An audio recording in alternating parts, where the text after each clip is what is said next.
The NYPD says hate crimes against Asian Americans are on the rise during this pandemic, ranging from harassment to outright assault. And activists say enough is enough. Joining us now by Skype is the president designate of Queens College, Frank Wu, who is also the author of Yellow: Race in America, Beyond Black and White. Professor Wu, thanks for joining us this evening. Thank you so much. Okay, well, as a scholar on race relations, I want your take on this. The President of the United States has insisted upon calling coronavirus the Chinese virus, and he says it's because it started in China. What do you make of that? Well, regardless of people's intentions, there's an impact to these words. Viruses don't actually have any ethnicity, and this spreads from person to person. It's not just about people of Chinese origin, yet they're being blamed. Even if they're Americans, Chinese Americans whose families have been here for generations. They're being looked at, spat upon, attacked, and that's wrong. That's racial stereotyping. Yes, it is racial stereotyping, and it seems every day, Professor Wu, we're getting reports here at New York One of Asian Americans who are facing harassment, in some cases, like I said, assault. The NYPD is reportedly planning a social media campaign. Do you think that would help stop this harassment?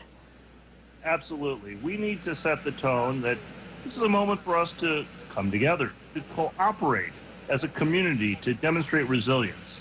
Think about who's at the front lines, the doctors and nurses who treat you and me. If you go to the hospital, chances are they're from China or India or Korea or the Philippines.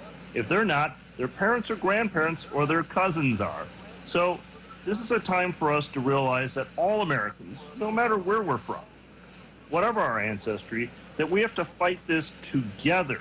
Even as we socially isolate, we have to have the government infrastructure and the leadership to pull everyone together in an effort that depends on each and every one of us to do our part. Yeah, well, like I said, you're the incoming president of Queens College.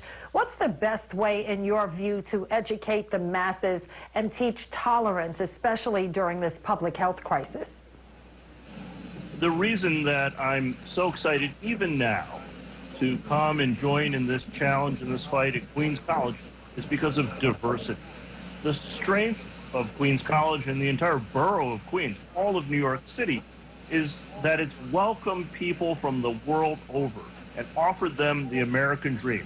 The best way for us to overcome prejudice is to ensure that we interact as equals with people who look different than us, worship differently, yet at heart, underneath, we're all human and we share this common interest. We're all stakeholders. Well, you write in your book that there's a long history of blaming Asians for disease. Explain what you mean by that. Sure. Here in San Francisco, where I live now, more than a century ago, there was an outbreak of the plague. And for a long time, the images of people of Asian descent, whether they're from China or wherever else, because you're always told you all look alike, is, well, dirty, disease. But this isn't just about whether Asian immigrants and Asian Americans are contagious. This is about whether they're culpable, whether they're to blame somehow, even if they've never been to Wuhan, even if their families are sixth-generation New Yorkers, even if they were born and grew up in Flushing. Somehow, if you look like this, people think it must be your fault in some way. Right. Well, soon you will take over as president of Queens College. How do you plan to build bridges in light of what you just explained about the history of discrimination against Asians? It takes constant effort and recognizing that you have to go places you didn't expect, where you might not feel comfortable or where others might look at you and think you're in the wrong room. I began my career actually at Howard University, the nation's leading historically black institution of higher education. And boy, did that teach me. I learned as much as I taught in the classroom.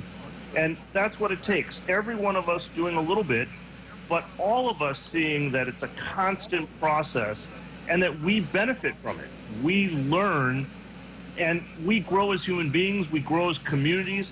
Look at the fantastic success of New York over the past generation and how people are coming together even now to fight this challenge, working together with people who they might not ever have thought, or their grandparents wouldn't have thought that they would ever form a team.